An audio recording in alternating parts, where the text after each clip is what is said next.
There's four, no, sorry. Suspicious person, vehicle 2, lockout 4. I think I've done all 4 of those.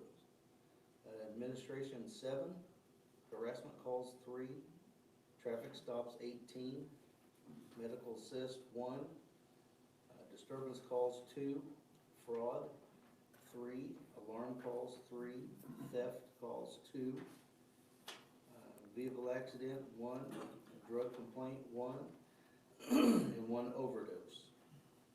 On the water, we've had through this season, we've had 7 violations, 6 level 1, 1 level 2. Those consist of 1 wrong direction, 1 non-permitted driver, 3 non-appropriate stickers, and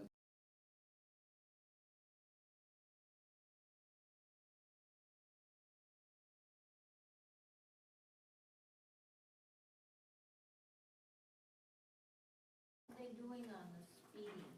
Oh, around, are people still, are you noticing people are really still speeding? On the roads. On the road? oh, on the roads.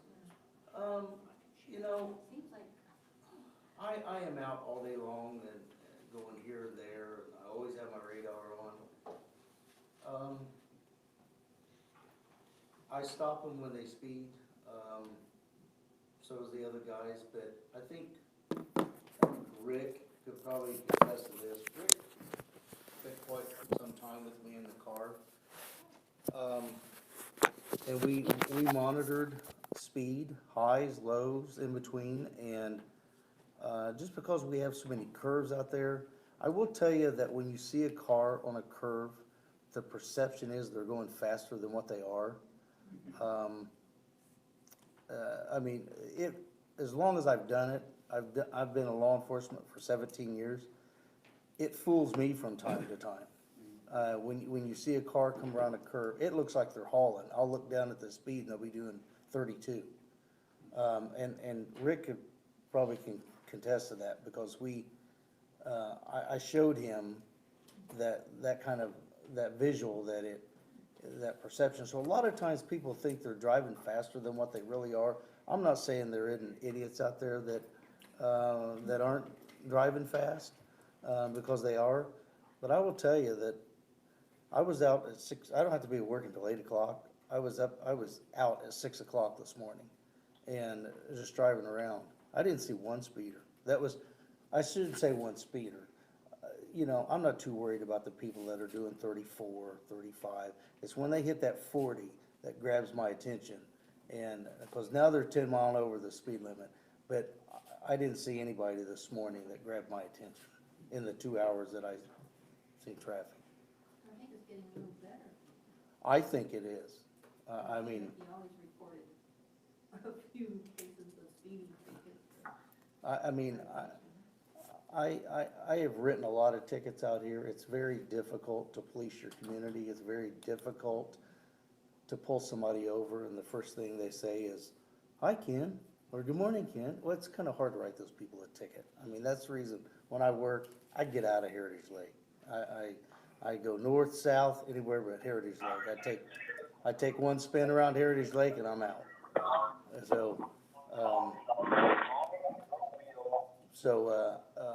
Anyway, it's not as bad as you think. Rick, did you?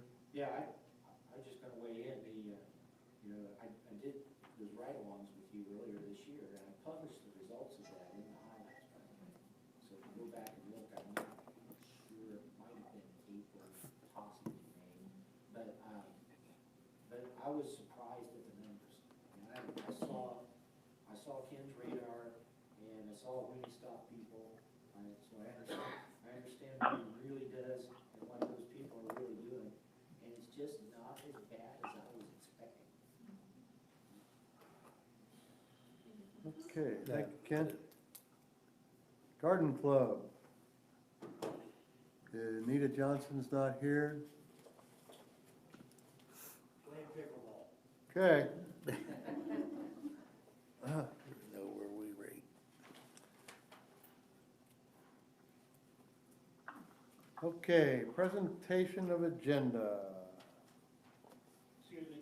Yes, I'd like to make a motion to amend the agenda to add a new item under new business, and the item would be Sergeant at Arms.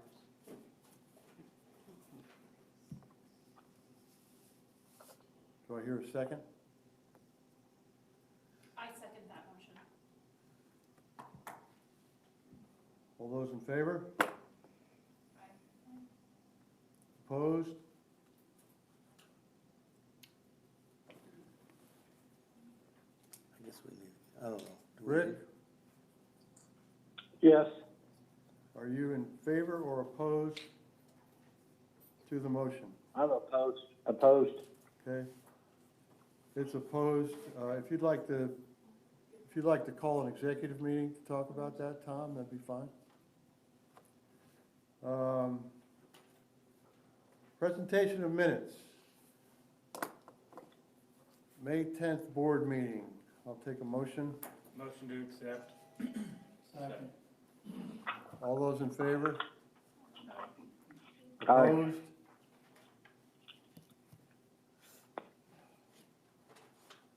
May 10th executive meeting. Motion to accept.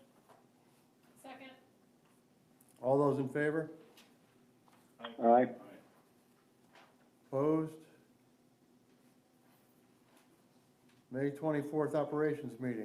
Motion to accept. Second. All those in favor? Aye. Opposed? Thank you. Treasurer's report, AJ Stafford. Okay, here we go. So, we unfortunately did not have the numbers last time, so I didn't do my job, so now I have them. Wait, this one says March. That's one we have to read? Okay. This one's for the month of March. Total accrued income of $186,365. Total expenses are $131,384, leaving income balance of $54,981. Total accrued year-to-date is $551,812. Total expenses were $361,992, leaving a net income balance of $189,821. March 31st, short-term cash was $647,470. Total investments, certificates, money market accounts, and such, including the $268,000 money market, which has not been utilized from the loan, and the $130,000 in collateral from Hendricks County Bank, is $477,204. We have $2,834 that have been donated for the marina. Oh, okay, somebody had a proxy, okay. We'll leave Sorry. that for now. You want that? Okay, now, we're up to date. Month of May. Total accrued income for the month of May, total expenses, oops, sorry. Strike that, start over. On the wrong line. Total accrued income for the month of May, $267,782. Total expenses were $208,406, leaving an income balance of $59,376. Total accrued income year to date is $821,011. Total expenses were $570,625, leaving a net income balance of $250,386. Short-term cash is $693,52. Total investments, money markets, everything I just said on the other one with the loan we have not utilized yet is $477,279. Same amount of donations for the marina at $28,34. Some numbers here. Motorized boat fees last year were already 81% of the way, if I am reading this correctly. As many, 81% of the total last year were already there. So, and we're just barely that was May, so, you know, we haven't even really calculated anything in June. And non-motorized boat fees were 87% as high as the whole year last year. So we've got total boat fees year to date are $279,619. And non-motorized is $13,530. And there's a special note on here that we have 181% increase in the amount of boat licenses that we have put out there. We have 12,075 boat licenses that have been applied for. $12,000. $12,000. $12,000, I'm sorry. $12,000 in income. It's up 181% over all of last year. So as of May 31st, What are we we're talking up about? 181%. What are we talking about there? It's what, permits? Boat license Oh, for license. guest operators. Oh, wow. The guest operator boat license, maybe that's what I should have wrote on there. Sorry, guest, Wow. I should have guessed. for your consideration. Thank you very much. supposed to be And current back to you- in-laws. Back to you. Thank you, AJ. It looks like some of the rule changes and some of the hard work that was done by the Lake Committee and others over the winter time is paying off. People are paying attention with their guests. People are paying attention with a lot of things. It was about $6,000 more than last year. So we, that's good. Okay, moving right along here. Treasurer's report, thank you very much. Committee reports. John Reedy, A&E. Okay. We had 30 total in the month of May. We had 11 new houses, 2 additions, 2 docks, 2 boat lifts, 1 permanent covered boat lift, 8 fences, 1 patio, 1 gazebo, and 2 decks. What was that between fences and gazebo? Huh? What was that between fences and gazebo? Patio? Patio. Patio. So for 30 total. So it was started off strong, about 26 I think we had, if I remember right, and it slowed down at the end of the month, so. Must be that lumber up 140%. Try 400. That's right, it is 400, isn't it? Yeah, great. All right. Campground, Rick Bill Stevens, Oslock. thank you. Rick Stevens, 95 Victory Hill. Campground's full swing still. We do have the campground meeting at 10 a.m. this Saturday, and then we have 87 southbound from 8 to 11. Thank you. Thank you, Rick. Cleanup. Anybody here for cleanup? I'll report on that. Okay, thanks, Tom. Basically, the cleanup committee did make a motion to go out and purchase 2 additional aluminum can recycling containers. They've been turned over to Ken Roselle to use as he feels fit, to put them out wherever he thinks is appropriate. That's it. The next meeting will be in August. We're skipping June and July and doing August meeting. You know what date that'll be?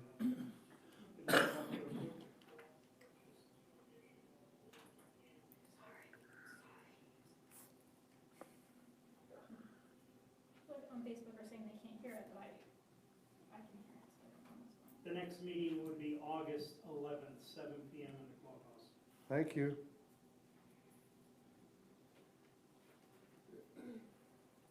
Okay, government, Dick Werner. Dick Warner, 183 Jefferson Valley. Report to the board on 6/14. Opening comment is to see the government blog on the HLCS.online for previously reported May 21 items. And then more recently, County Commissioners meeting on June 7th. Heritage Lake resident Paul Soika appealed to the county for help with court on which he lives to be resurfaced. Request was denied as courts are treated as dead-end streets, too little traffic to warrant repairs ahead of through traffic streets. That was almost verbatim the comment from our highway superintendent. The county acknowledged the condition of many such dead-end streets need improvement and have a goal to establish a plan to do so in the future, so. A big nothing, but so that's how we're seeing out here.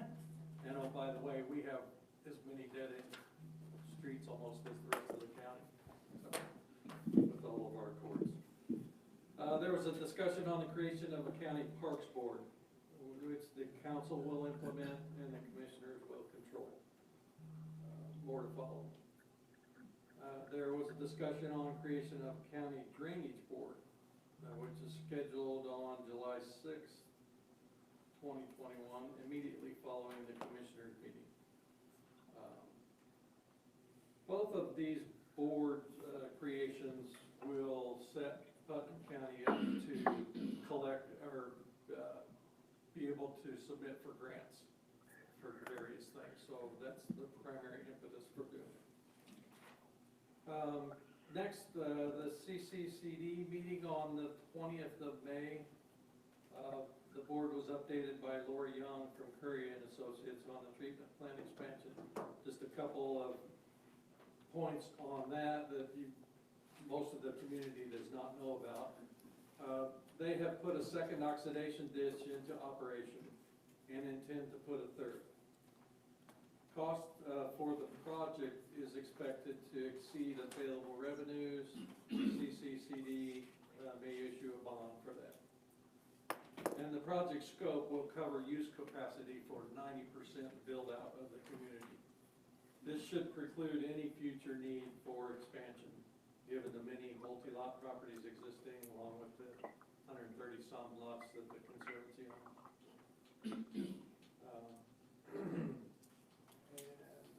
Next, Fire Captain Jeff Brooks appealed to the Conservancy and was granted permission to place a fireboat on the lift next to POA maintenance boat. So it's down on the plant property down there.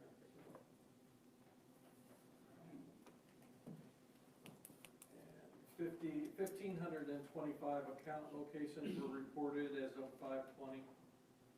The board approved hazardous tree removal quote not to exceed $2,500. Don't know if that has started yet. Can you comment on it? It has, okay. And Commissioner Woodall was scheduled, he was on the agenda but couldn't attend, and is scheduled, I think, for the board meeting this week on the 17th, the next Conservancy meeting, to talk about local water supply. Next government committee meeting will be Wednesday, June 14th, 6 p.m. Thank you, Dick. Lake Committee, Mr. Kent Hoops. Kent Hoops, 150 Gettysburg. We had our meeting last month and had some activities, so I want to share with you. We donated $2,500 for buoys to replace and continue our operations with trying to replace the damaged ones that get run over. We're planning on putting lights on all those buoys again. We think that's helpful. We gave $2,500 to the marina for general budget and to buy down a note. $1,200 was spent for a canopy for the security boat to try to prolong its integrity with the interior, keep the rain out from damaging, flooding the boat or getting the starter wet. And $500 went towards the sign. So last month, $6,700 came out of our budget for the good of the lake. We had a kids fishing tournament last month. 28 kids participated. Every one of them caught fish. And that allowed for a contribution that should be coming your way of $380 towards the fish stocking light item as a result of the entry fees for the other tournaments that month. I know we had our second spot treatment on Tuesday, May 25th. I did not have a chance to follow up with Ken to see if we had any additional spot treatments that were required. I know there was some weeds due to the quick temperature change and the water getting up to 84 degrees rather rapidly. We're going to see some sunlight getting down through that clear water. So I would anticipate some of you on the shallow parts of the lake are going to start seeing more weeds that are going to need attention. So please reach out to either Ken or myself, and we can reach out to Aquatic Control and continue to treat that area. We still have the operation of a natural habitat for the fish. We have areas around the lake that are not being treated so that we can have areas for the fishermen and protection for the fishery. That we're putting together a clothing order for the, after Memorial Day clothing order. It's gonna include some polos, some embroidered pullovers and things that'll start as we start getting colder, things that'll be wearables and quarter zips and things like that. So check out the marina for new merchandise. We discussed a couple of things. One is the integrity of our rules. And we just mentioned that one thing we have accomplished by creating this test is that we've created a scenario where everyone reads the rules, which was the goal. It wasn't to fine people, it wasn't to take away people's fun. It was for people to understand the rules and be knowledgeable about what we want from a safe perspective here at the lake.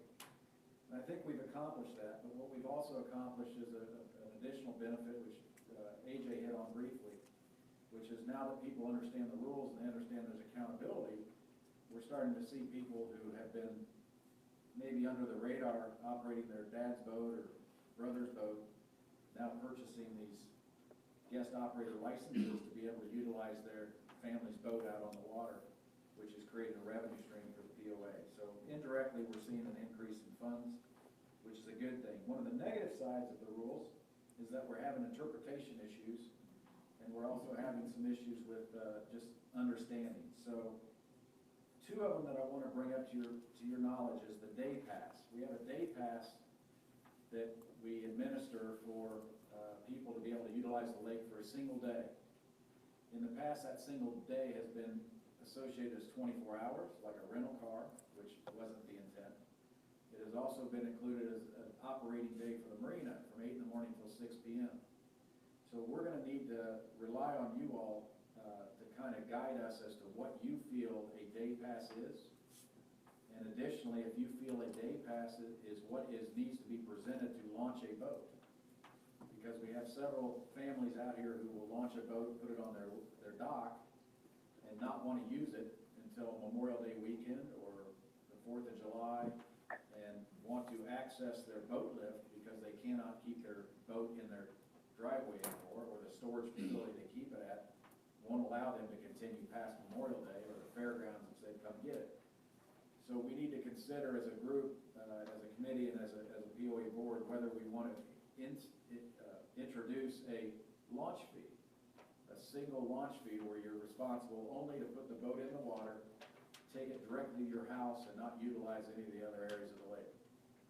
Otherwise, the current scenario is they have to buy a day pass at, I think, at a fee, and that fee is good for the whole day, but some of them are only using to go straight to the dock. So there's a bit of an education that has to occur, a bit of a knowledge base that we need to examine. Yes, sir. So, wouldn't they be buying a sticker for the year anyway? Not with a day pass. Not a day pass. But why would you buy a day pass to bring it to your dock to then buy a sticker later? No, They're not buying buy a it. sticker. They're gonna use the boat 3 times a year. They bought a day pass 3 times. Okay. So each time they're on the lake, they have to have a day pass for that day. Correct. The question is when someone delivers their boat, a marina says, we gotta get your boat out of storage, or meet us at the marina. Right now, the way the rule is written, we have to charge them a day pass, which I don't necessarily think is happening. But the integrity of the book says you have to buy a day pass to launch your boat. You also have to pass the test, obviously, to launch your boat. So we have a little bit of an issue we need to resolve. That's only one of them. I got a couple more. So plenty. Keep writing. Parking at the marina. We have currently in our rules, section M, page 21, number 1, POA docks, the boat launch, access site, common areas, new swim beaches, or parks and other designated common areas are for loading and unloading only. Boats shall not be anchored, moored, or tied at these docks. So when someone goes to eat and they tie up at the marina, technically they're not loading and unloading.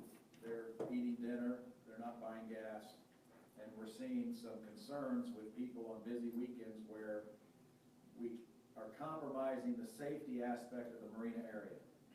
We're having a lot of boats come in, a lot of them go to dinner, it clogs the marina, it makes that marina a tighter area for people to launch their boats. And when you're only launching a boat once a summer, taking it out once a summer, oftentimes your navigable knowledge is not necessarily good. Now throw in a 15-knot wind out of the south, and now you're really struggling. So with boats on either side, we've significantly decreased the area for launching. So I want you all to consider that. Right now, we have signs that we put out that just simply say no parking, marina gas only, loading and unloading. So in the future, I would like to, if you task us with that recommendation provided you, we'd be more than happy to do that. But at this point, we do have an issue that needs to be brought to your knowledge and your attention. So it's just it's particularly a weekend issue. It really gets congested on the weekend. Mondays are no problem. Psalms is closed. So it's not really an issue. Another one is an interpretation of a rule for personal watercraft. The state of Indiana, we have a deviation from the state of Indiana related to personal watercraft. State of Indiana considers a personal watercraft now, they consider it the same as a boat. No one under the age of 16 may operate a boat, or 15 if they pass a DNR test in excess of 10 horsepower. Under 10 horsepower, there is no rule. A 5-year-old can go take a 9.9 or a 5 horsepower. There's no state rule against that. Our lake currently lists that as a motorized boat. So for Jimmy's grandkid to go out in his 3 horsepower John boat and fish, it's a motorized sticker of significant money for them to use it. The state recognizes that horsepower limit is 10 horsepower. We recognize in our book that horsepower limit of 10 horsepower from an age perspective of 15.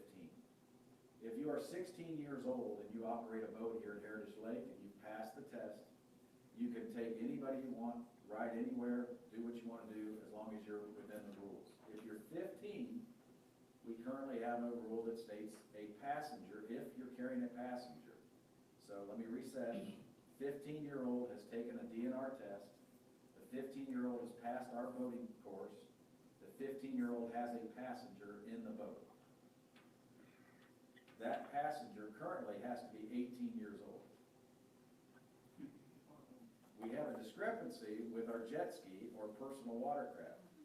The personal watercraft rule currently states no one may carry a passenger unless the driver of the personal watercraft is 18 years old. That is a deviation from the state of Indiana laws.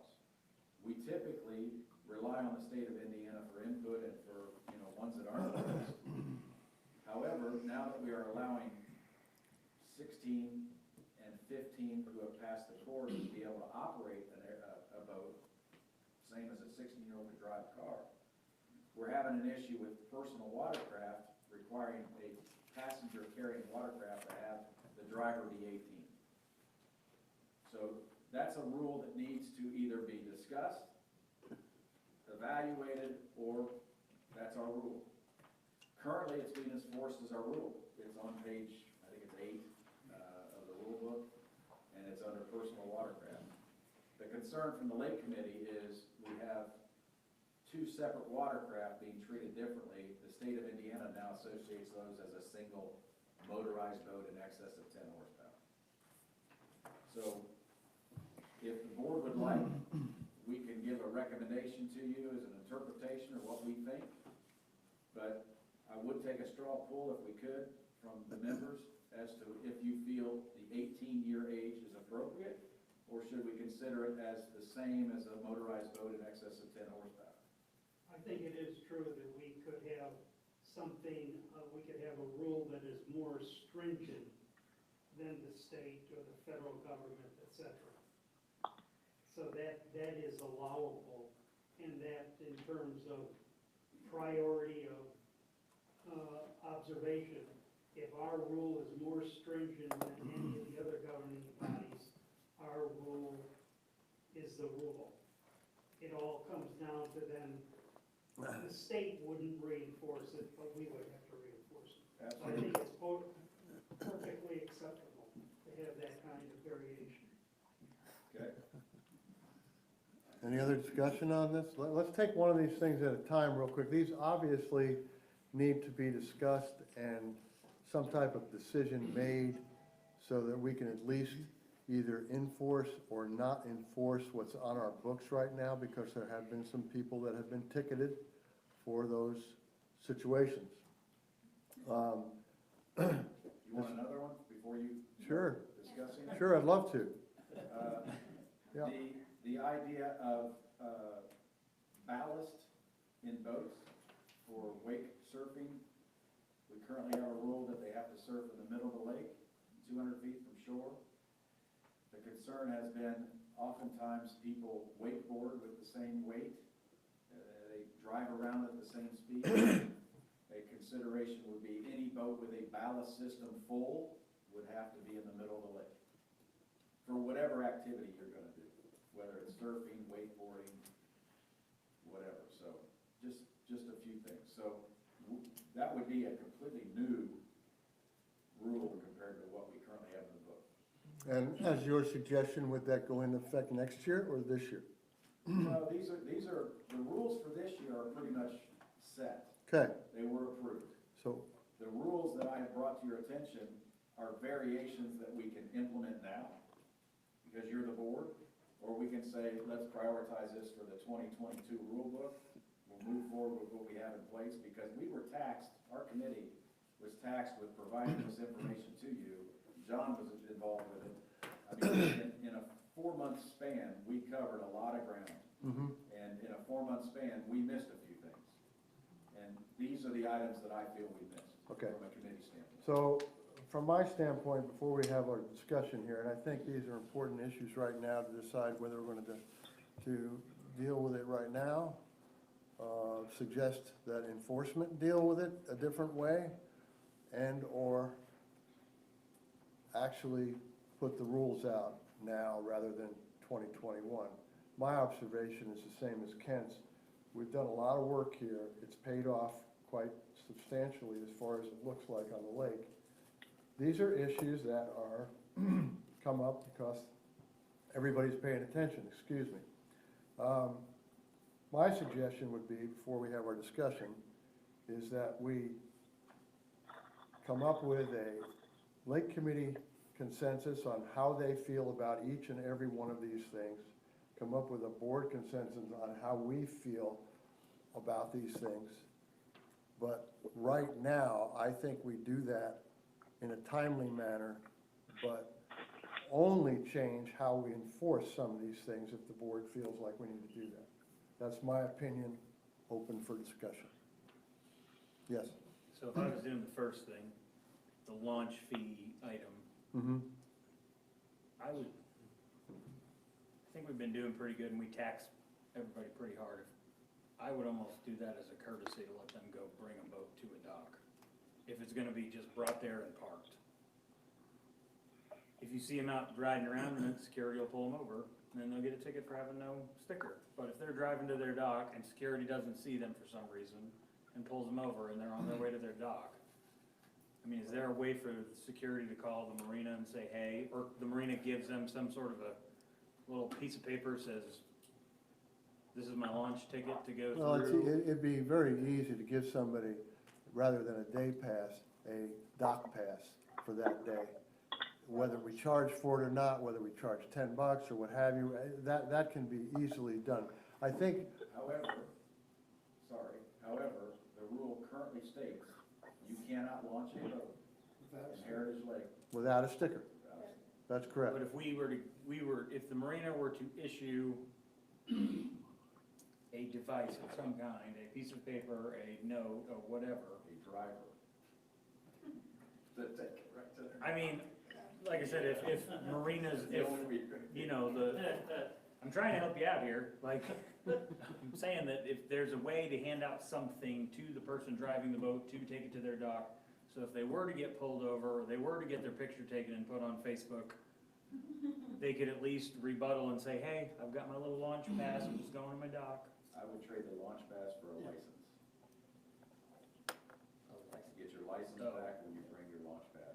Monday, Tuesday, Oh, driver's license. Monday, Tuesday, Wednesday, there is, The keys to the boat. very little security on it. It's easy for somebody to launch their boat and ride around the lake.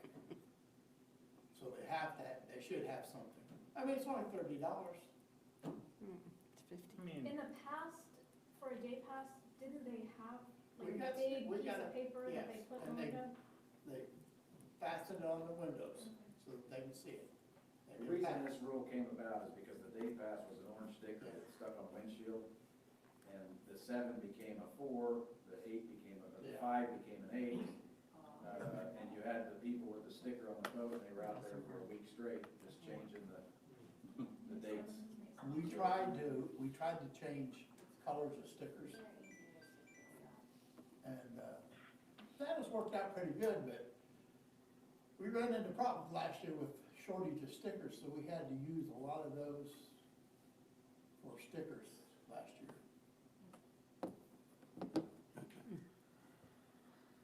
So the color sticker would be fine if we could use them every week, you know?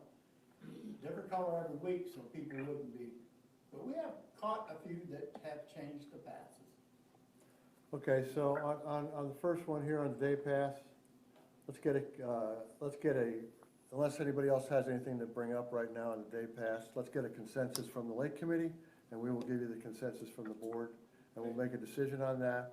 And I would also propose that with these other ones that we talk of, we will make defined rules for next year, 2022. I mean, we're in it right now, as they say, we're in it. So how will that be handled until that decision is made? Will we enforce it? In other words, if somebody wants to just put their boat on their dock, they buy the day pass to put their boat on the dock. Correct. So that's how we're enforcing it. Correct. In order to put your boat on your dock, you have to buy a day pass, as it stands right now. I think there was a little confusion with marina staff, so maybe if Ken could just make that clear to them. Okay?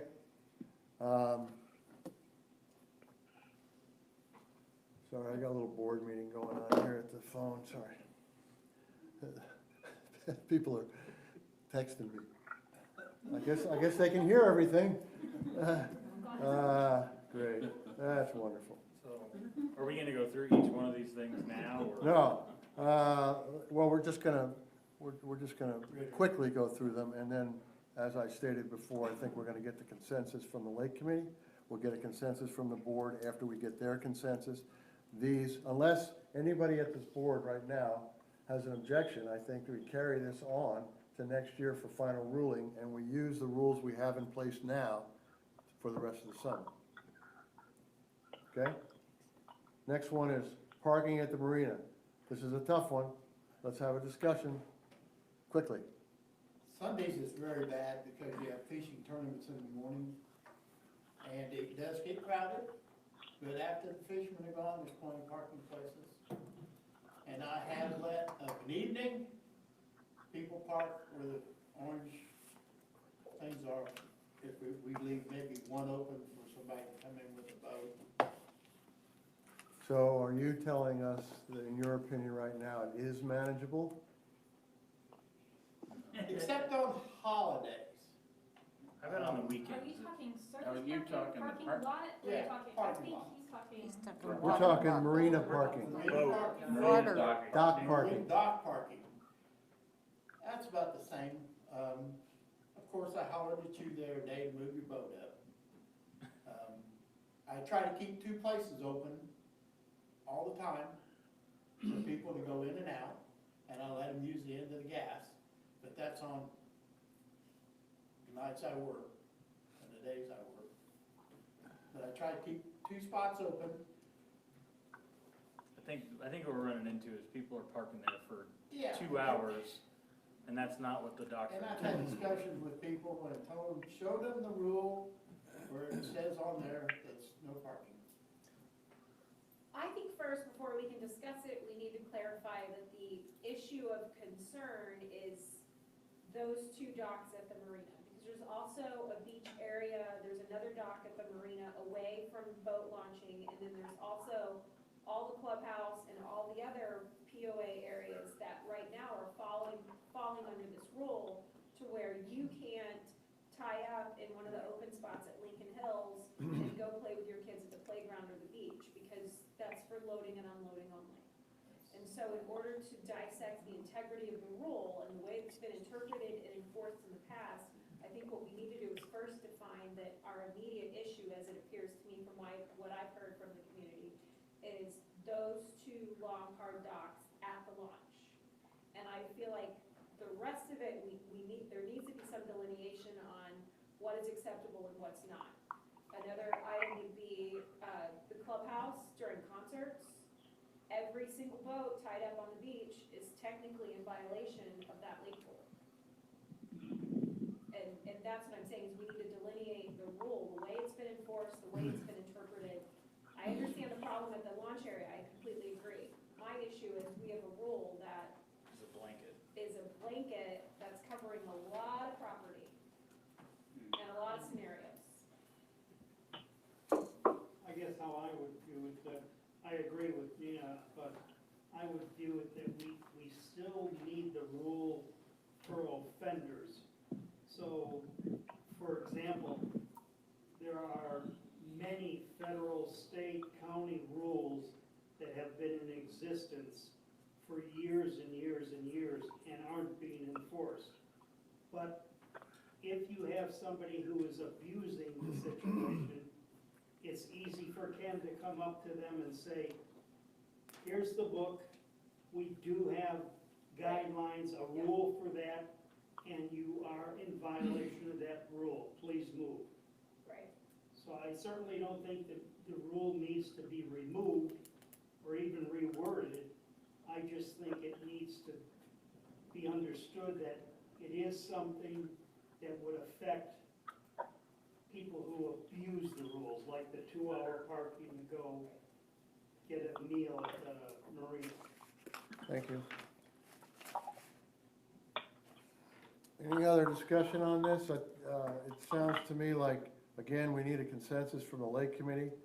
I'm not sure that we're not gonna come up with a separate rule until something is done at the marina for boat parking, that there's gonna have to be some kind of separate rule. My suggestion to Ken, on a side note, was to put at least 2 spots on the dock away from the gas, on the opposite side of the gas, saying no parking unless you're loading or unloading your boat on a trailer.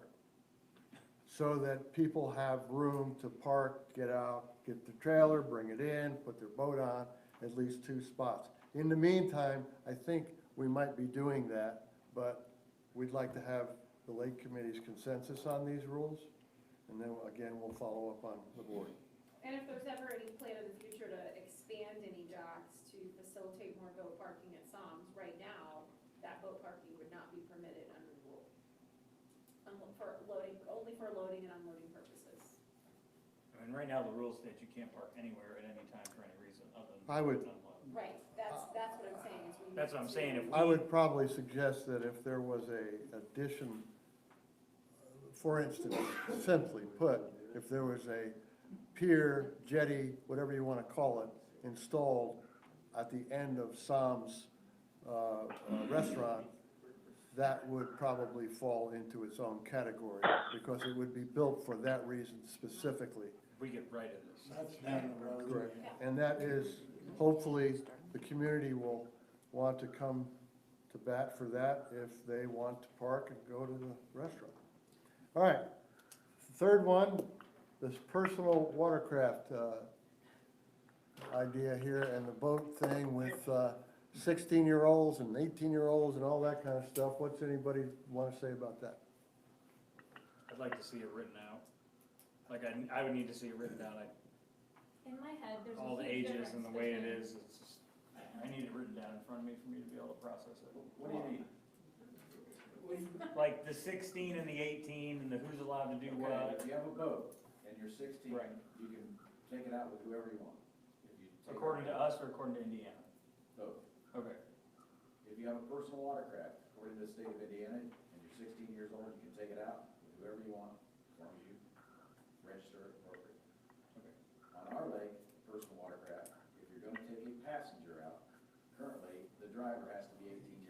But if you took it out by yourself, you could be 16. It'd be 15 if you pass 15, a yeah. on water. So you can always be an operator at 16 unless you have a passenger on a jet ski here at Heritage. That's the only difference between the two. Or a passenger on the boat. So you can't be 16 and drive a boat, Well, that's our discrepancy. 15, sorry, 15. if you have a boat, Yeah, let's this is- separate boat and personal watercraft. This is why I need it written down. Okay, if you have a boat and you're 15 years old and you pass a DNR water safety test and you pass our test, you can go out by yourself on Heritage Lake. Currently, if you're gonna take people with you on your boat at 15 years old, someone on the boat has to be 18 years old, At least one person. one person. Yeah.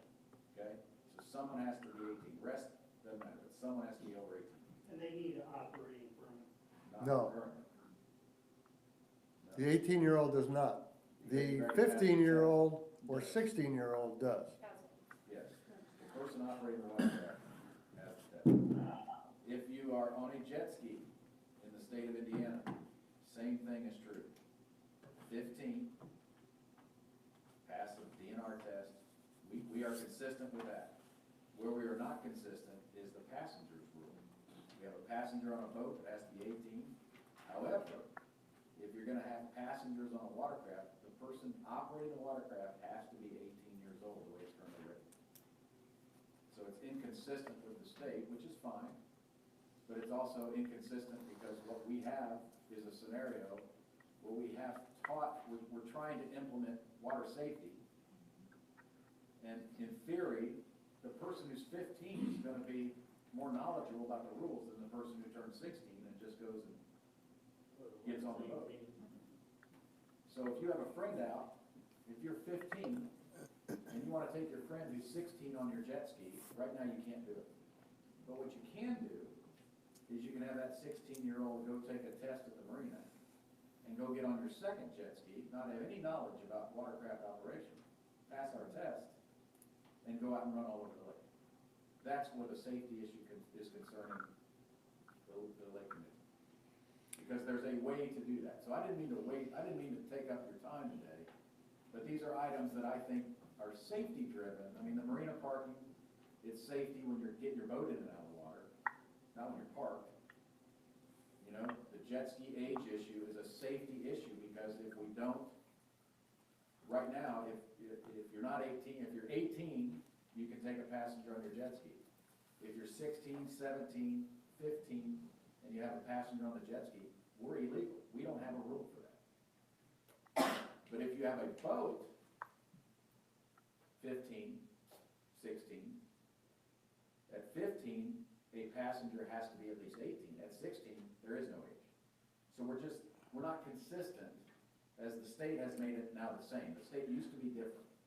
Now the state has made it the same. So I'm just bringing it to your attention. Can we get how quickly can we get an opinion from the Lake Committee on that particular rule? A week from next Wednesday. Okay, Or maybe if you just want the officers' input, I can make a call to 4 officers and possibly get something to you quicker if you want something. let's do that. Okay. And for nothing else, we can do that, and I can get an opinion after you give me an opinion from the board members. And if nothing else, we can at least change or alter the enforcement as from what is stated in the book. If we feel that what you come up with and we agree to is a safety. Yeah, what we currently have, Paul, is a scenario where security is doing what we've asked them to do. Right, Enforcing the rules that we're implementing. correct, And I honestly feel that the lake is safer. okay, I see people being more courteous. right. I see boats recognizing issues. I see them turn in the right direction. So our goal has been met. A byproduct of this rush to get it into place is we have a few that have slipped through the cracks, and that's what we're trying to resolve. So Okay. the only other thing, sorry, Go ahead. Because I'm still on the Lake Committee report, right? Yeah, you still are. Ski is July 17th. We'd like to welcome our main sponsor back, York Automotive Group. We're gonna have a great day. It's gonna start off early. Mary's here tonight. We got sponsors, we've got a silent auction, we've got great merchandise. It's gonna be an outstanding day, cornhole tournament. Sam's pickleball, food. Sam's food. Do we have Sam's food? Yes. We have Sam's food, so I don't have to cook, right? Right. It's gonna be a fantastic day. It's always been the event of the summer. It's been something we always look forward to because it's a true family atmosphere. And we're gonna make it even more family friendly this year, so, please sign up with Mary. Every board member, as you know, in our new rule book, is required to serve at least 2 hours that day. I didn't see that in the book. You can better get on a plane. Oh, thanks for your input, Rick. Reiterate the date, there was a change, right? July 17th. So July 17th, okay. Because it's originally published at the. Okay, before we go too far with this feast and ski excitement, the ballast system is the last thing on his list. I would just recommend this, and you guys can make recommendations. I'm not trying to steal the show here. Watch the boats that have ballast. If you are in a cove that is a recreation cove, there is no difference than surfing. I don't care what they're doing behind one of those boats, there's no difference. And I believe the rule for surfing was made because of the ballast boats. So keep that in mind. I think the Lake Committee can come up with a good recommendation on ballast boats. Does everyone know what ballast is? Yes. Does everyone know what we're referring to? Okay. It's like a snow plow is what it is, basically. No, it's enhancing the boat's weight characteristics for recreation. Yeah, exactly, snow plow. Yeah. Tsunami. Yeah, tsunami. I will caution you that when you take someone's fun away, it usually comes back to bite you a little bit. That's why I would like to have a recommendation from the committee. I think, keep in mind, these ballast boats run around what, 150? You're a little light. Oh, I'm sorry, 200? Yeah, there you go. Okay. Yeah, so, If you really want on the lake. well, they do. They do $200,000 worth, they do. All right, They do, who's the they? okay. The only other thing he talked about was that small engine boat sticker. Lake Committee have anything else? Sorry, Lake Committee have anything else? standing by, ready to go. Yes, Ken has a comment. If I could add, probably the biggest one on there is that the 18-year-old, that has been the hot button. You know, I told Kent earlier, I feel sorry for, you know, I finally got a group of security guys that have read the rules. I mean, constantly are contacting me on Saturdays and Sundays and just nonstop. You know, and I've instilled in them, if it's in the book, it's a rule. And so they're enforcing this 18-year-old rule that are 16 or 17-year-old, and they got kids on the back that's younger, and so they write them a violation. Well, because of this, I've heard it more than once, so this is the most stupidest rule. You know, it's because we've all of a sudden taken some fun away from some of their young kids. And so that has been the hottest button that we have dealt with for people. You know, I don't care to say who it is, but there was a gentleman today that left me a very, in my opinion, a very nasty voicemail. I chose not to speak to him today because it probably wouldn't have been pretty. I didn't appreciate it, but he was very passionate about it, and that's not the only one. There's been several people. It's been a hot button. Can I ask just a question so that when we go to this to provide you with some details of recommendations and a consensus, were any of the people that got pulled over who were under 18 operating in an unsafe manner? Do we know that? Because they would have all passed the test, right? Correct. Were they breaking a rule other than, or were they suspicious of age? This or- particular one he's talking about was pulled over because he looked young.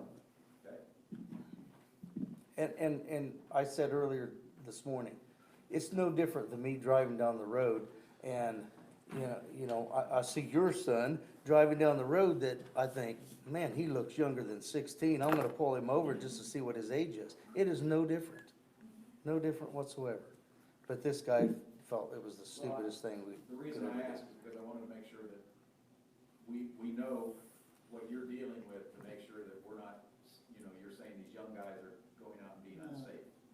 And that's, I wanna make sure that we're on the same page. If it's an age issue, I understand. If it's an operational safety issue where they're just getting stupid because they're young, acting crazy, then we need to know that as well.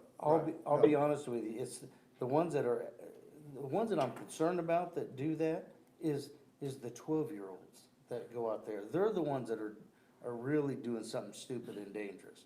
They're the ones that go out there and, the grandparent says, here Sally, just go out and have a good time, and they take off and they go right the wrong way.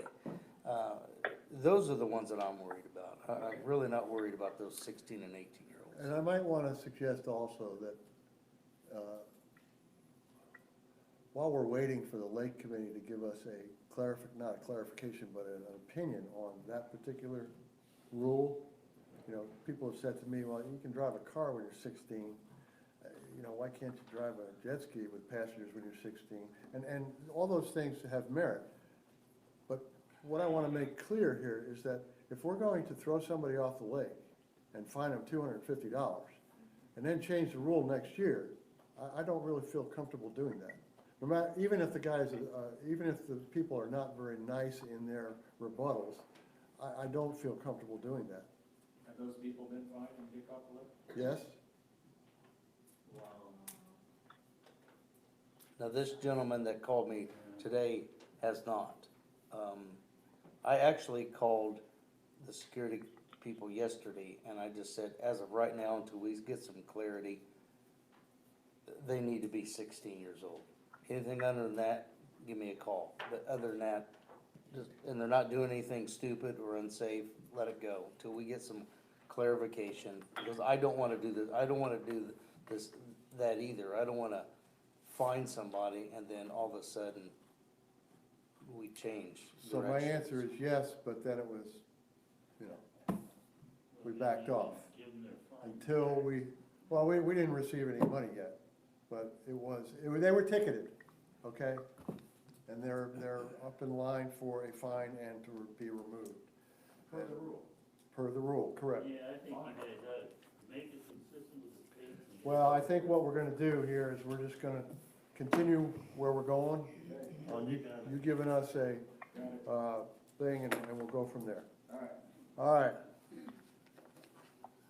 Okay, the next committee, Clean Water, Phil McKinley, I did not see him. Long-term planning, Summer Ramsey. Okay. We met on May 19th, and there were 9 residents, which was fantastic.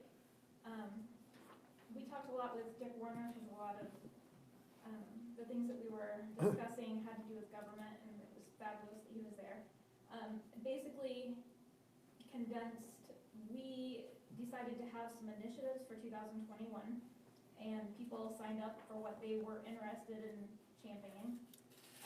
So things that we are looking at doing is an aquifer feasibility study, looking into a water break off the west side of the Conservancy Point to provide an area where boaters can tie up with minimal wake disturbance, painting the lines on the concrete at the basketball goal and shuffleboard pad at Lincoln Park, and seeing if there was a basketball goal that needs a new net. We weren't completely sure. And then can the current Boy Scout trail be completed all the way to Heritage Drive? And then an Eagle Scout might be looking for a project, and they were gonna contact them. Somebody else is gonna do permanent POA cards that can be scanned at all locations around the lake. And then accounts would be updated internally so that these POA cards would not need to be issued annually. an electronic billing and payment option for annual dues and fees, instead of mailing checks, like going online and be able to pay your dues. And increased boat parking options, and when I say boat parking, I mean like rented slips or rented tie-ups at Lincoln Park and or Jefferson Valley East Fork. And our next meeting, we meet every third Wednesday at 6 o'clock here at the clubhouse, and the next meeting is this Wednesday, the 16th. May I suggest that you contact the original people from EPT? Yes. And ask them if they can come to that meeting, Okay. and that will eliminate what I have to say under HLEPT. Thank you, Summer. Sounds like you guys are filling that plate up pretty well. Facilitation, Dwayne Kelly. Dwayne Kelly, 282 Patriot Landing. The first project that we had for the summer was the cleaning out of the East Fork feeder stream from the Facilitation Dam down to the lake. And then also working on when silt overshoots the dam up there and then starts filling that stream up, when it gets down to the lake, it starts building a delta, just like it does, the silt falls out when the water flows down there. So that was his project, was to clean that feeder stream from the dam down to the lake, and then work on that delta that was working out there, starting out there. We asked him to limit that project to $40,000. It's Shannon again, it come in at $38,150. And so he's completed that project. There's still some more to do on the deltas up there, but we try to move it around and not spend too awful much time in one place. We have spent a lot of time up in the north end, but that's really a big area. Our next project, which Shannon is going to work on for us, I asked Shannon back about a year ago to give us an estimate. There's a small pond, well, the smallest pond, up in Lincoln Hills, up by that A-frame, up by exit 25, sits on the inside of Heritage Drive. Has never been touched, as far as I know, since the lake was built. It's pretty well silted in. It's all growing up with willow trees all the way around it. So Shannon went and looked at it, said in his opinion the dam needed to be raised about a foot. And he gave us an estimate of $42,000 to clean that pond out and build a road into it and raise the dam and clean the willows out and get it ready so that maybe the lake committee could throw some fish in it when it gets deep enough. Or the siltation committee. We've never stopped fish yet. But anyway, that was, his estimate was 42,000 and change. So after our last meeting, I called him and told him to go ahead. We had to go ahead for the committee to do it. He said it'd be late summer, early fall before he could get to it. Which, like most of the projects that we give Shannon, there's not a time constraint on them, it's just, it needs to be done at his convenience when he's got the barge on or when he's working the barge. So, that's where we stand on that. You'll see some activity up there sometime late summer, early fall, when he gets it worked into his, It is correct to assume we have the money to take care of it? oh yeah. Yeah, okay. Well, I wouldn't have told him to do it. I knew you had deep pockets, I was just No, checking. I'm I making haven't sure. got deep pockets. That's one reason that we held this over here down to $40,000, was to be able to come up with enough money Okay. to do Well, that appreciate it. project up there. I appreciate your So I management. normally with the Facilitation Committee, we have come in the past a time or two and asked the POA for Understand. money because we were starting a big project and it was gonna take 2 years and we didn't have the money. Normally, before I would start that way, I would bring it to the POA first and tell them what the whole situation was and what it would take to accomplish that. We've been working with the budget. My philosophy has been, working with the budget, is to try to plan these things out to where we don't have to come to the POA. I'm not saying we won't have to, but trying to work the money out so we wouldn't have to. We appreciate your management. I know the last time the POA, advanced or gave the money or did the job for the siltation was when we finished up all the codes. We were trying to get them done and we didn't have enough to do, just so many every year. And the POA at that time said, hey, let's get it all done. How much money you think it'll take to do it? And conjunction with the Facilitation and the POA, then we got all the code cleaned out at that time. Our next meeting, we're not having a meeting this month. Our next meeting will be July the 22nd. And I'd like to tack on the end of that, and I think John and AJ, John was my liaison last year, AJ is this year. I think they would both agree with this statement. We need some young people on this siltation committee. The average age of the siltation committee is, Oh, don't tell me. I'm not gonna tell you. Okay, thank you. I wouldn't wanna make some of the guys feel bad, but. I think Dwayne's the youngest guy there. I'm not the youngest, I think there's 2 of us tied. And it's not the youngest end, it's the other end. So, All right. pardon? But Jason McClellan on it. We're open for people coming to you need to come to the meeting 3 times, and then I'll ask the board to put you on, but we really need some young people. You don't have to be an engineer. When I started chairman of the siltation committee about 18 years ago, I probably couldn't even spell siltation. It's been a learning process, and we need somebody to get on there. So we got some young blood coming on. Thank you, Dwayne. Appreciate it.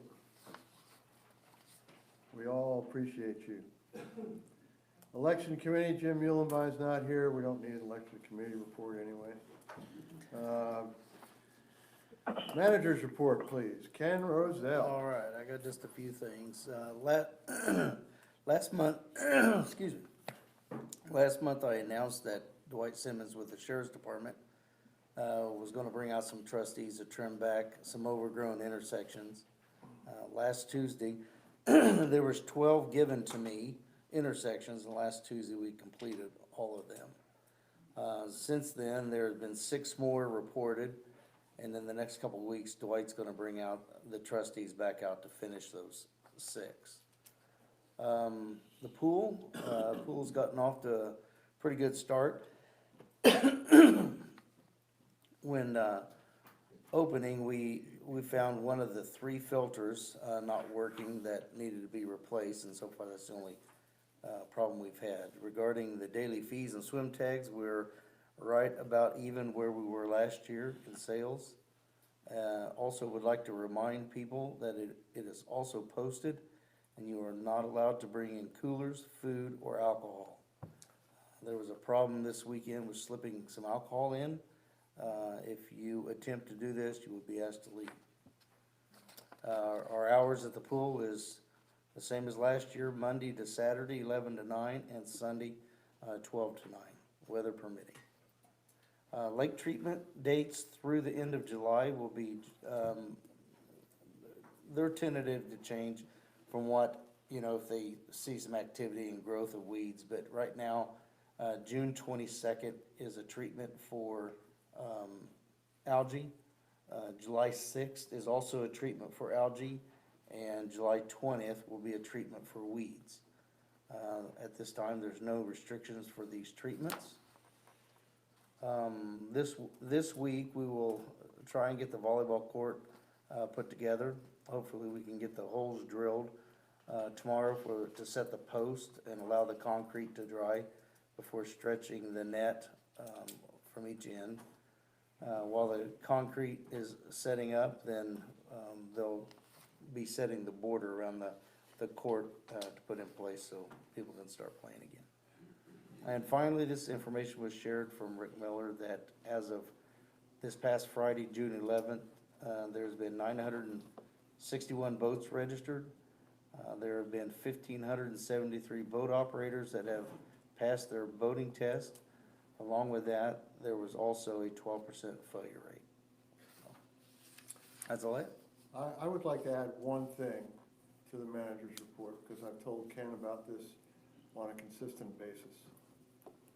There is a fishing boat. I know it's a fishing boat. I know what a fishing boat does. I know what they look like, even though I don't fish.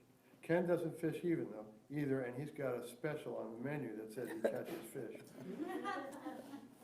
There's a fishing boat that consistently, on every weekend that we have been here, has run the entire lake at night, around 2 or 3 o'clock in the morning. Full speed.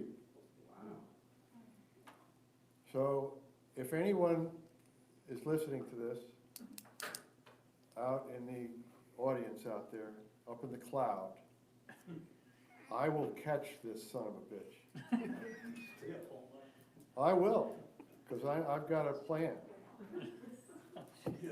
That is the most dangerous thing anybody could do on this lake, because there might be somebody on this lake that decides to go out on a canoe ride one night, or swimming, or whatever. It's unbelievable, scary as hell. I just wanted everybody to know that. It's happening every weekend. One guy, or gal, or fun. Very dangerous. Okay. On my high horse there for a second. All right, old business forum.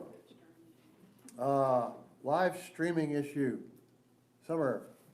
We are live. I apologize that we were a little late. There was some miscommunication between YouTube and the camera, but we are live. People can hear us. They can see everybody. So I think we're good.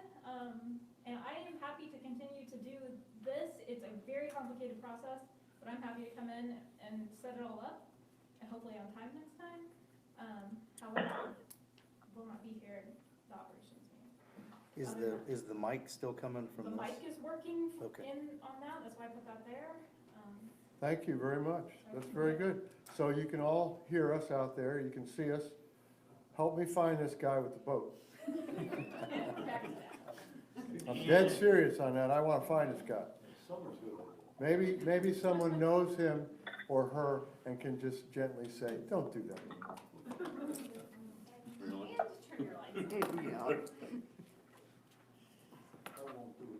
Okay. Marina parking lot, John Reedy. This is probably just a reiteration for the public, huh? Yeah, it is.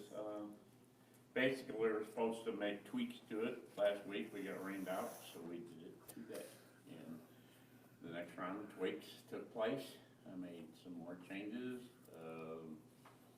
I think you'll just have to drive by and see it, but basically when they approach the sign now, as they come in the front gate, you're gonna see a boat warning them, boat's left, car's right lane.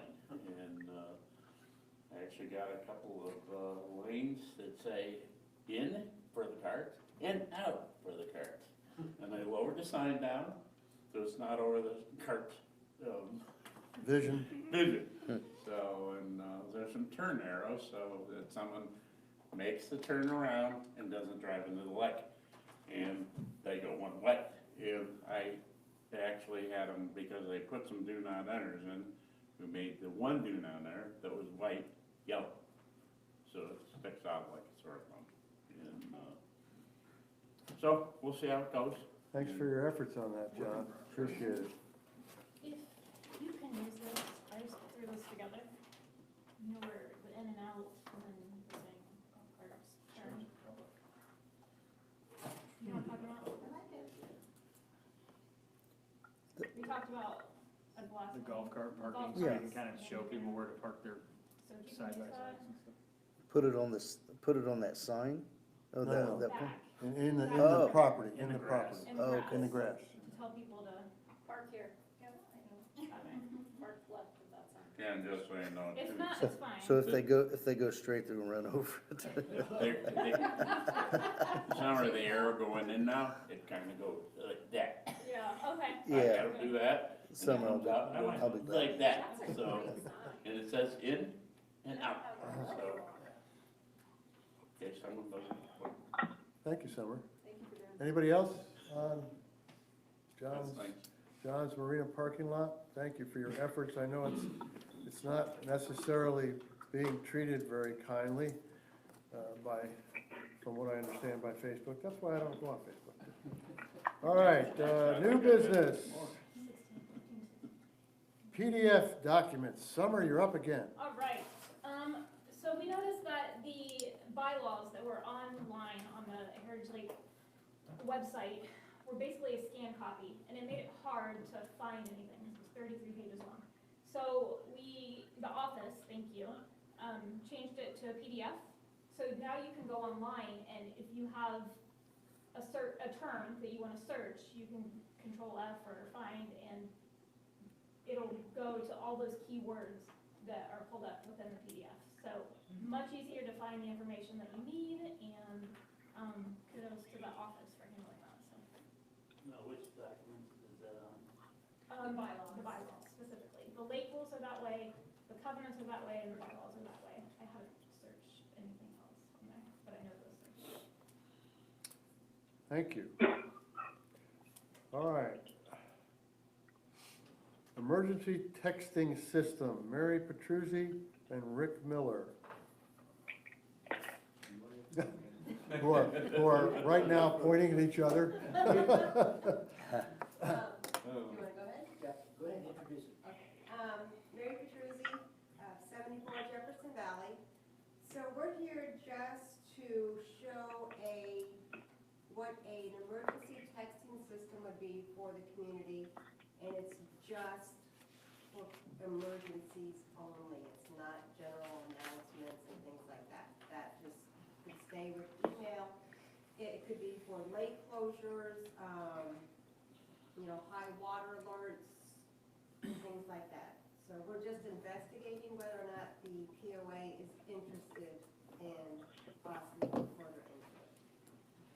So Rick has got more.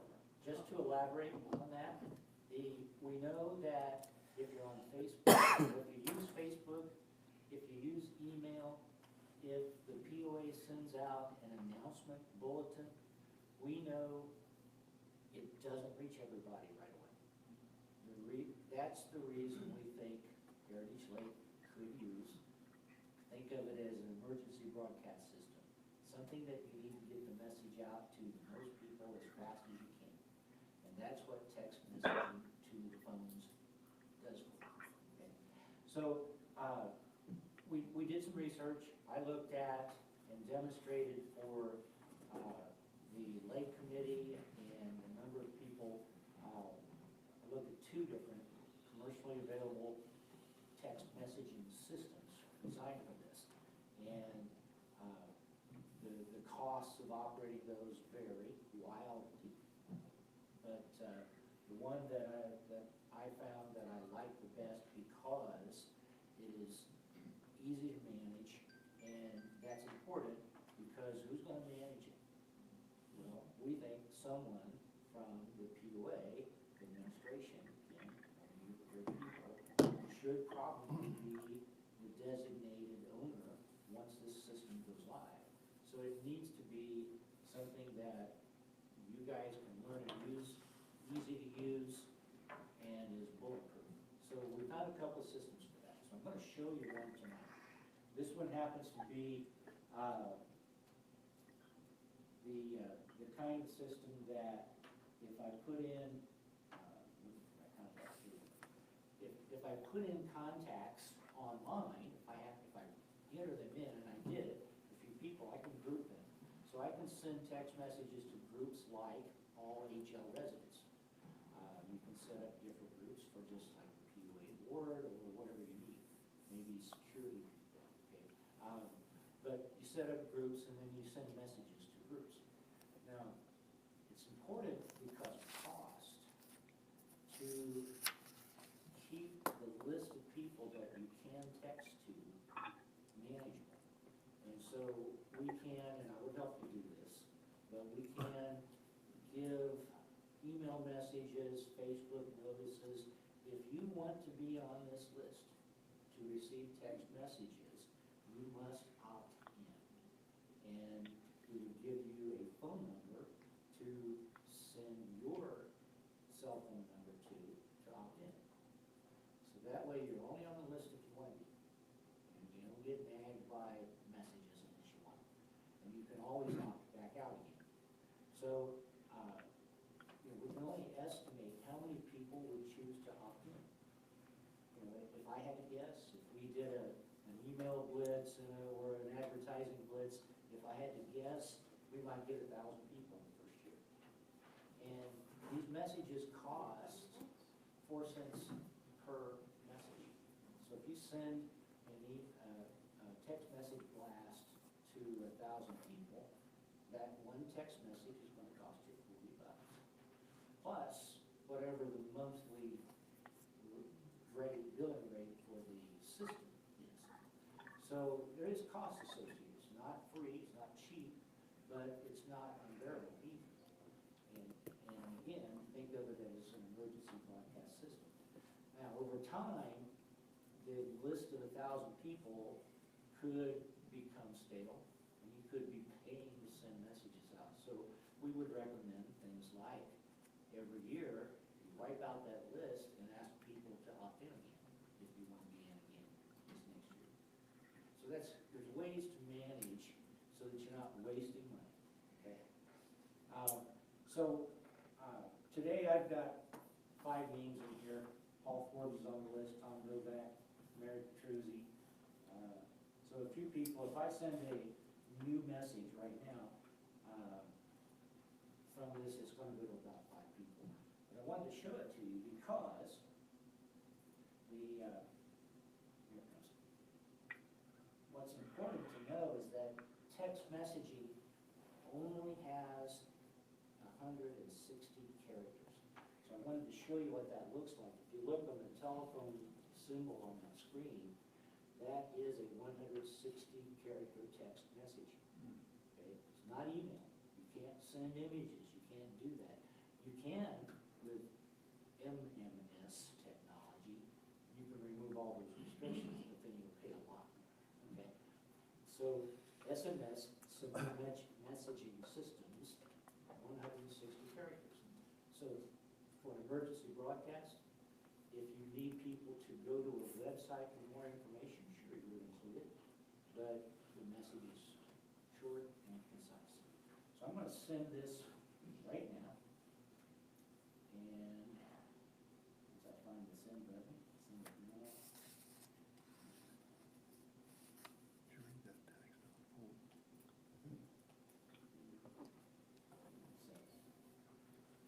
So you only send them from this system.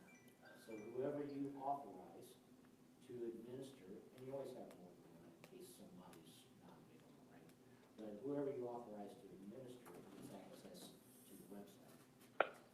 So the estimated cost for a first year, and by the way, those messages should be hitting your phones, Tom and Paul and Mary and me.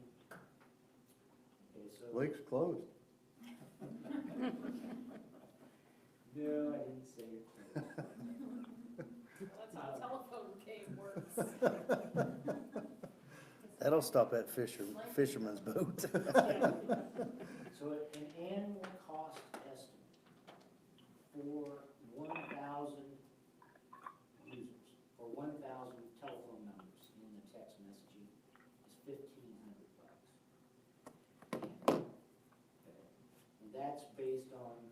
3 messages sent per month. Okay? And that was just based on the conversations we had. You can save money if you don't send messages at all, but once you have it, it makes sense to use it within your meetings. How much of that 1,500 is with, how much is the actual messages? An actual message is 4 cents per telephone. I understand that, but you said the $1,500 for the year, how much of that is messaging? 1,200? Okay. And that's based on 1,000 users. Now, you get 3,000 users, it's gonna jump significantly, that'd be $2,900, okay? But, to expect 3,000, I think that's a weird stretch. Is this the with landlines as well? Just so, it's the magic of cell technology. There's still people out there Yeah, that don't have some. yes. So, So why should we pay for it? say what? If we don't use it, why should we pay for it? I think the ones that are using it ought to be the ones paying for it, not the association. Well, I wouldn't know how to do that. It's not a terrible idea, but I just wouldn't know how to do it. And with the software that I've seen, they don't provide for that. Well, you guys should sign up for it. Okay, I'll pay portions of it, they can pay. all right. Well, anyway, our request is that you guys consider adopting this or something. Okay.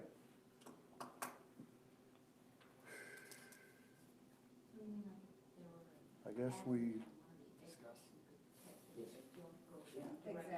Yes. Exactly. But It's even if down you- on Heritage Drive, street even number if you're 50, using Hey, 1,000, how many okay, hold on. people are out here? hold on. or whatever. That Uh, kind of thing. 10% of the population, whatever. I don't want to come across as rude, but let's have a board, anybody on the board right now want to discuss this, talk about it? What do you think? What's your feelings? Yes, Summer? I do like it, however, I would only send messages that are like, the lake is closed. I wouldn't send messages that say, even that the parking lot is gonna be closed on Monday, because that's information that can be given ahead of time. Like, I'm thinking, if we have people on the lake right now who are not in front of a computer, how can we get this information to them, type of information, like type of, It's not for announcements, it's for emergencies. yes, like, Like announcements can go through the regular channel. I just feel. So a like it's road lot. closure is, I would not do a road closure. you would not do a road closure? Unless Okay. it was like, there's a tree that has fallen down. Hazardous. Like something hazardous, maybe. I would, Not like the maybe railroad if tracks there's a are live closed. and wire something. on, you know, Heritage Drive, but even if there's a tree that fell on the road, people can go I down. guess the question would be is, if we have 3, let's just say, if we just have 3 a year, is the cost gonna be worth it? I think that's what you gotta ask Well, the yourself. messaging is the majority of the price. And you said it's $300 for the service? Yes, It's only 300 for the service. 300 annual, yeah. Uh-huh, Actually, they'll bill you monthly or annually. uh-huh. Can we limit the number of users per household? I don't know if that would really matter, cause like what happens if I'm not Well, home? if you have 4 kids that have cell phones, and you sign them out too?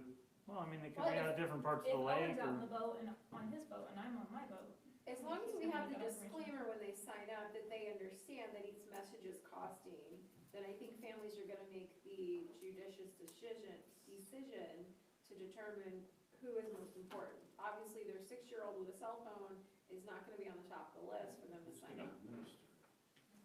That's my concern.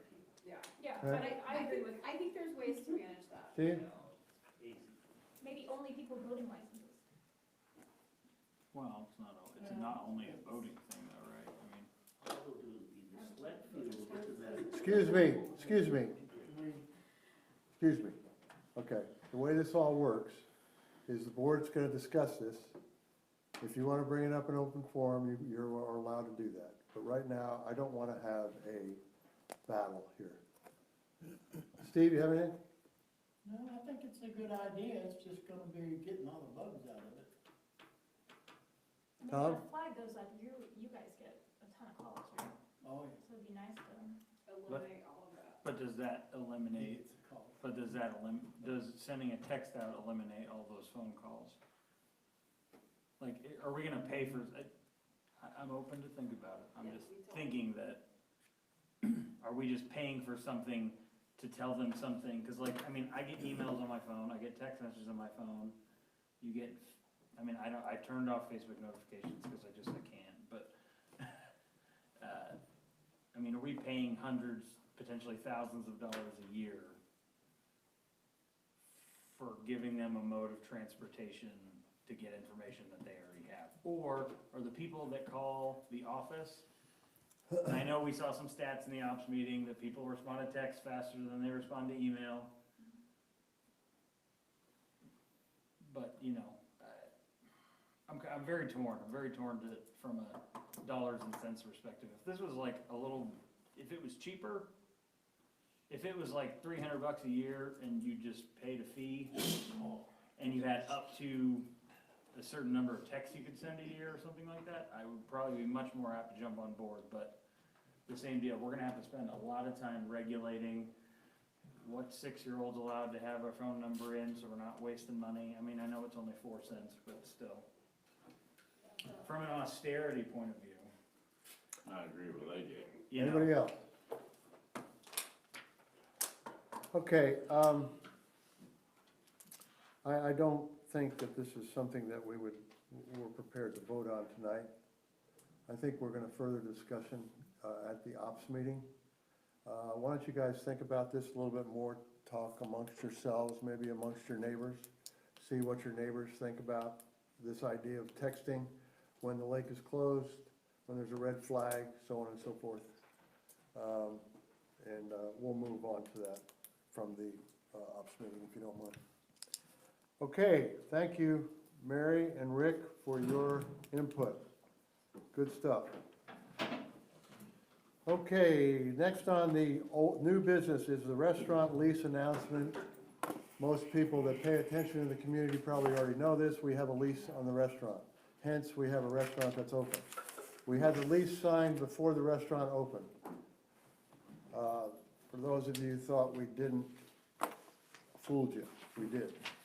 The lease has been signed. It's a good lease. It's well represented by our attorney and a group of board members that have been on board with it from the beginning with questions. A lot of good questions were asked. A lot of opinions were stated. It's like any lease that you've been involved with in your life. It's a give and take. We think this is a win-win. It's, we've got a restaurant, it's open, and we're moving forward. The liaison for the restaurant is Ken Roselle, the property manager. And I would like to emphasize that. It's just the beginning. Everybody's got an opinion, okay? We all eat and drink, therefore we're all experts. And if you have an opinion and or a suggestion, you can drop it by Ken in the normal manner. Wait until you see him and just tell him. But anyway, he's going to be the go-between between the lake, the board, and the lake, and the management of Psalms Haven. Last on the list is, excuse me, yeah. Ask a question. If a community member wanted to get a copy of the lease, all they would have to do is fill out the normal document request form. Not sure about that, to be honest with you. The attorney wasn't clear on that. I asked that question and he said he would get back to me on that. I don't know, Tom. It should be. I mean, I'm sure that's probably, it's gonna come back as probably okay for people to read the lease. When do we expect an answer back? Everybody should have, yes, you're right. You all pay your assessments, and by golly, you should have a copy of that lease. We should be able to see it. Okay, well, you can. I'll get back to you and let you know about the answer to that. Nina had a question. Go ahead, Nina. I just asked what the Myself. timely was on an answer back from the attorney. I don't know. I'll call him this week. Every time I call him, it costs money. So I was waiting for him to respond to I me, understand. and he hasn't responded yet, but I will, since it's such a big issue, I will get that answer. I will. Do we know, one last question, if Yeah. I may, do we know the officers that make up Sounds Haven at Heritage Lake LLC? I do, yeah.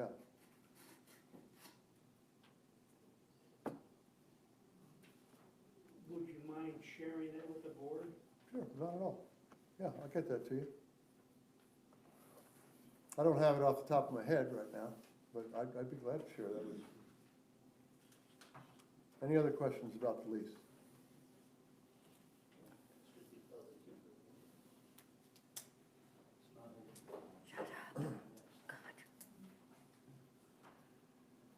Okay, HLEPT, we've already discussed, that's gonna be part of the long-term planning. And I think once the long-term planning discusses with the original members of that committee, we will decide if we're gonna get the neighborhood watch involved, because they have a person in each one of those areas, right? Okay, now we're, Will that be a board decision? as far as who's gonna handle the HLEPT, Correct. uh, I believe it should be. okay, well then maybe we'll do that. Being a board decision for it to be integrated in with long-term planning. Yeah, Or not. Or not, right, that decision. Because I would, just a reference for the board members if they want, if they haven't already read it. In our policy book, policy 4015.6 gives you the mission statement, the vision, and the tasks associated with long-term planning. And reading that over, nowhere do I see that HLEPT fits in there. But I would defer to other board members to read that and see their opinion. What was that again, Tom? What was the number?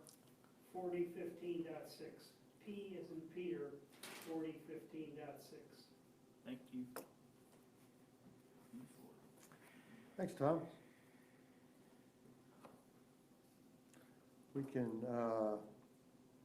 We can get you a discussion on that at the operations meeting, after everybody gets a chance to read that, and then we'll have a vote on that, the next board meeting. Okay, now we have finally come to this time that you've all been waiting for, open forum. I ask that everybody be polite. I ask that everybody please stand up, give your lot number, your name, and your issue. Yes. I am Robert, 309 David. Can we come in and request, with the paperwork, the financial statement of the, that would have, specifics, like the amount of our loans and, all, just a detailed thing. We can do that? Yes, you can. If you look in the bylaws, I mentioned this last board meeting, and I don't have it in front of me right now, and I don't have it handy to what to get to, but there is a procedure that you can follow to come into the office.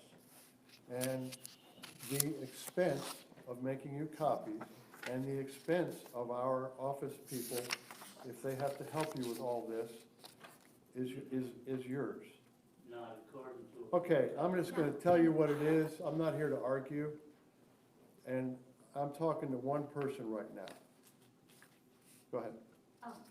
And that would be the full length, not an edited version of anything, I mean. There's only one version. If I could interject, there is a form and I know I have a PDF of it, you could either pick up a paper copy, or I'd be more than happy to email you the PDF of this paper form in our policy book, that you just complete that form and turn it in the office. It's, Shouldn't that be part of the treasurer's report? Any money that we borrow? no, I'm just. One at a time, please. I'm just addressing Diane, I mean, if you'd like that form, I'd be more than happy if you could just give me your email address, I don't know if I have yours specifically, if you don't mind, and I will email you that form. Fill it out ahead of time. And then you can send it electronically too? Pardon me? Then I can send it? Well, to it's a them? PDF, Yeah. so you would need a program in order to edit a PDF, and I don't know if you have that, but, We could download it and fill it out. yeah, it's a convenience for you, Oh, it I shows have you, it shows you what information, I don't have it memorized, but, I'd be more than happy to email it to you, I think that's. So we're gonna get, yes, we're gonna get back to you on that, and we will make sure that happens within a few days here. But, okay, 'cause we just, I know, like the annual you send out, but I'm not sure that's the detail that you want. Well, we'll get you the details we have, and there's no two copies, there are no board copies, and there are no copies that the office have that is any different than what the CPAs have, okay? So it's, what you're gonna get is what you're gonna get, what we have.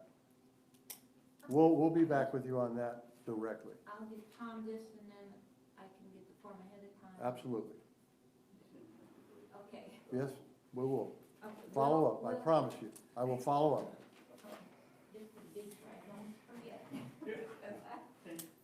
Thank you. Gentleman in the back. Thank you. That's 55. I have one very exciting I want to talk about, and one not so. Do you know that not very many people play tennis here? I can't hear you, Jim. Do you know that you need a hearing aid?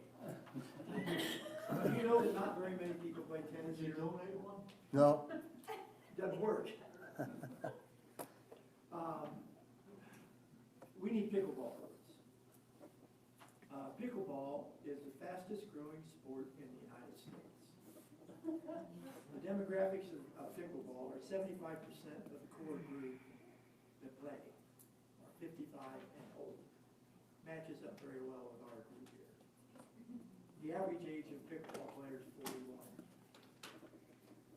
Every community around the donut here and all across the United States are putting in pickleball courts, because that's what people are playing. We have a fairly good-sized cadre that plays right here, but they don't have the facility to play here. They don't have the appropriate stuff to do it. One person even goes and lays down tape to modify one of the courts to make it work. Pickleball's a funny game when you're chasing balls all over the place. And you have to have fences around pickleball courts, so it's not a cheap thing to put together. The net for a pickleball court is less than it is for a tennis court. So if you're playing on a tennis court, playing pickleball, you're playing on higher, and it's a finesse game, unlike tennis, which is more of a strength game. If the board is interested, and only if you're interested, I'm willing to volunteer to gather the costs of a project like this. And the project would include resealing, lining, fencing, and miscellaneous equipment, and present it to you for consideration. The idea would be, of the courts that are here, Ken, that's west, right? That'd be south. Is that west? that's south. Oh, I see my orientation now. The one over, with the tree over it, that would be, we would have 3 pickleball courts that run right alongside the one tennis court. And then we would have fencing in between to allow the pickleball players to not be running around chasing it. And it really isn't that, it's not gonna be that expensive. I also, if the number doesn't frighten you, I volunteer to steer the project with the vendors and the contractors. Because it's not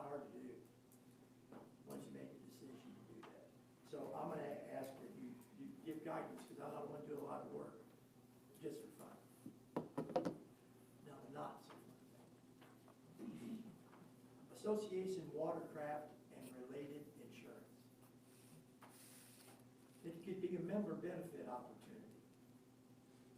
Association insurance is similar to what maybe like a doctor would get, large amounts of life insurance because he's in an association or she's in an association. Dentists might get disability income insurance. Firefighters might get particular liability type coverages. This is similar to that for people who own toys, watercraft, and other recreational toys. And the common thread that we have is POA membership, which would make us eligible for association insurance. The savings could be unbelievable.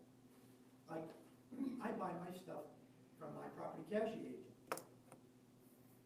He didn't know anything about it. He doesn't do it. And normal property casualty agents can't do association insurance because it's a very highly specialized trade. What is association insurance? Association insurance, yeah. You probably, in your other job, were a member of one and didn't know it. Almost anybody in the professions is in an association opportunity. But watercraft, jet skis, trailers, fifth wheels, RVs, all those things could be covered. Golf carts, I'm sorry? does that include golf carts? I don't see why not. Who is this for? What you do is I you have craft no the idea. risk. I have no idea what he's talking about. Who's the insurance for? POA members. Is this instead of? Instead of our insurance? insurance? That's not us, but we would have to adopt it. Who's we? I'm at a property owners association board meeting, right? It'd be the board. So instead of, We would be the sponsoring association. So you wouldn't need to insure your boat yourself. You do it through the association. You would So do it you'd through pay the the fee to the POA for, the I POA don't know would about that. sponsor the Maybe insurance. not, I don't know, I haven't done the. Can't use insurance, see. Ken? Yeah, I know that doesn't pay. So instead of paying Progressive, you would pay this, private, Okay. It'd be an insurance company. association. Do you have any idea about cost? No idea. Okay. But if I'm gonna do a bunch of work on it, you gotta say that we have interest in it. It could be possible that we could do enrollment of people when they get their boats there. Yeah. Because there usually aren't any questions about your history or anything like that with association. Right there. What's in it for us? Potentially very significantly lower premiums for all association members. An additional benefit offered by the association, coverage by the way is voluntary. And one more thing which cements our community more together with something in common, makes us unique. If staff costs were incurred in doing this, the POA could have a, $5, $10, $15, $20 fee added on to every case to cover our administration expenses. For the record, I am not licensed to sell property casualty insurance. I would have nothing to do with this, no financial interest in it at all. But I know a lot about insurance because I'm in the game. So that's the story. In my experience and in my planning role, I have wide contacts in the P&C business. And I don't think I'll have any problem getting this information. But again, only if the board has interest, would I jump on it. But if I'm gonna jump on it, I'd also be willing to be the steward to make the thing happen. Any questions about that? Sounds good. I would say no. What's that, what'd you say? She said she likes saving money. It could be significant for all of us, especially the ones that own multiple things. Oh, yeah. RVs. We got a lot of people around here on RVs, fifth wheels. What were you gonna say, Dwayne? No, I was just gonna say, to simplify it, it'd just be, since it's an association, it'd be an insurance company come in, and anybody that wanted to move their insurance from their private insurance to the association on a boat or four-wheeler or whatever, would be, you'd just be, you would all be dealing with the same insurance. Yeah, but it wouldn't, the POA would not be an insurance company. No, what I'm saying is, everybody would be dealing with the same insurance company, and it would be an insurance company that was familiar with that type of equipment. And specific to that.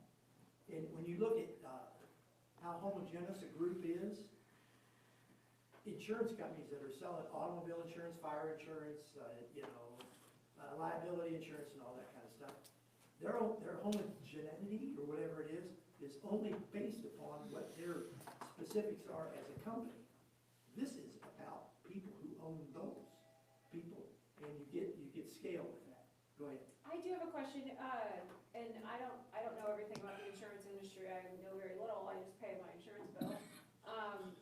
When you have the same insurance company representing both parties, say in a boat accident on Heritage Lake, where most of your members would have the same insurance company, are we putting the consumer, i.e. the boat owner, at a disadvantage because there is no negotiation between my insurance company and your insurance company because they are the same insurance company? Well, I think this is confined to property. I think the liability part would be based on your own, if that's what your drift is. You're talking about like if somebody gets wounded? No, I'm talking about if two boats crash and they file a claim. Is it like auto insurance where you file a claim to get your boat fixed? The state regulators watch them like hawks. I Okay, mean, they can't, you so can't. we're not putting the consumer at a disadvantage by having the same insurance company on both sides? I don't know how many in State Farm, but I bet a lot of us do, Right, and that happens every day. okay, Yeah, so, Just a I get it. just a question. But if we could do something like that and get a pro that really does it, consult with the board and say, this is what costs are. And it's not a mandatory thing. Right. You just opt in or you opt out. And you can separate your liability umbrella that you might have on your own homeowners. That doesn't have to be with the same insurance company as your auto or your homeowners. You just have to meet the inside policy limits to make sure that big insurance responds. So I think this could be really nice. Any other? Other questions for Jim? I do want to make just one comment about the ballast boat. We would get pushback on the ballast boat if we further restricted them. From heavy boats. But it will not be any worse than the pushback we will get from a mother or father whose child is killed or seriously wounded because those ballast boats, gigantic wakes that come over and throw people against riprap. So think about that when you're doing it. I've been in it. I've been thrown into riprap by a ballast boat. And it's not funny. So anyway. Thanks, Jim. Now, how do I leave this? Just do nothing? I would say, I'd be interested to see the cost on the pickleball stuff. Well, I think we'll discuss whether or not we want to see costs Right. During our executive Oh, session there you tonight, go. and then get back in touch with Jim. If you want that done, I'll do it, and if you don't, it doesn't, no sweat off me. Because he just wants to go ahead as to whether or not he should field the numbers or not. I understand that. I wouldn't think we'd be able to do it this year, or at least for the next 2 years with our austerity trying to. Don't point at me, I'm not on the board. So, We can talk about it in exec, about what to do. that's fine. Everybody in agreement with that? We have a quick exec meeting to talk about those two items. Okay. Kent Hoops. Briefly, for Jim's account, the ballast boat that I'm referring to is one that has ballast full. A ballast boat with no weight in it is no worse than an IO going around the lake. This is when you intentionally fill your boat's ballast tanks for a recreational activity. That's where we're talking from the lake committee standpoint, being in the middle of the lake, not necessarily going to and from docks. Because what we are seeing at Heritage Lake is when surfers are going 7, 8, 9 miles an hour, it's not the surfer that's making the wake. It's the boat that's making the wake. The surfer comes in, the boat goes to their dock, they go the same So, there's lakes in Indiana that currently do not allow boats with ballast. They do not allow boats with wake enhancing items. So what I'm wanting you all to consider is just that we already have a rule in the books that says you're responsible for your own wake. Unfortunately, what we have is a lack of education to know what that wake's capabilities are. So inevitably, in Jim's scenario, if you have kids that are under your dock floating on a raft, getting close to a dock or a pier at the marina or at the clubhouse here, and a boat goes by with a significant wake, oftentimes when you start to wave at them, they slow down, which gives you the complete opposite effect of what you're trying to accomplish. The slower they go, the bigger the wake. The faster you go, the smaller the wake. So it's a bit of an education. The other part of the equation I want to talk about is your texting. For $300 is what I'm understanding, you all can have the availability of texting. And one of the members here, an ex-board member, made a very good comment, which is you can make a line item on the POA dues, opt in to emergency SMS for $15 a year per family, up to 3. And that'll cover the cost of the messaging, $1.20 a month. For 3 in your family, $15 a year to cover the entire texting, opt in, opt out. If you want it, $15 extra and you're in. If you don't, Yeah. you don't. So it's just something to consider. Go ahead, Rick, am I off on my path? Hold on. Just to go on to that, if I may, I think it's a great idea. And we haven't even discussed the possibility of finding a sponsor for it. To a Psalms. So that it doesn't have to be a POA expense, it's just a POA benefit. Can Hoops Insurance could probably sponsor it. I'm too busy. I think that any of this information would be helpful to us. Any kind of brainstorming, any of this information would be helpful to the board for the ops meeting when we discuss this. So, we will further discuss that at the ops meeting. Jim, as far as your proposal for the pickleball, I think we need to see the numbers, whether we end up doing it this year, next year, or whatever. I don't know how we can get it done this year, Well, but, yeah. I'm just saying, I think those numbers should be submitted so that we have the information to deal with it, whether it's this board or the next board or what have you, but I think we could use those numbers so we know exactly what we're looking at. And I agree with you as far as, your evaluation of more people play pickleball than tennis. However, in an association like this, nobody played volleyball until we took the courts down. Now everybody plays volleyball. So, You're right. They play every Saturday morning at the campground. There used to be 3 tennis courts. Yep. And then when we redid the surface, we did 2, and we actually shrunk them. So the 2 tennis courts we have are not, one's regulation, one is not. I didn't know that. So Learn something new every day. people always want to play tennis on the one that's furthest to the west, Oh, yeah. which has got more room. It's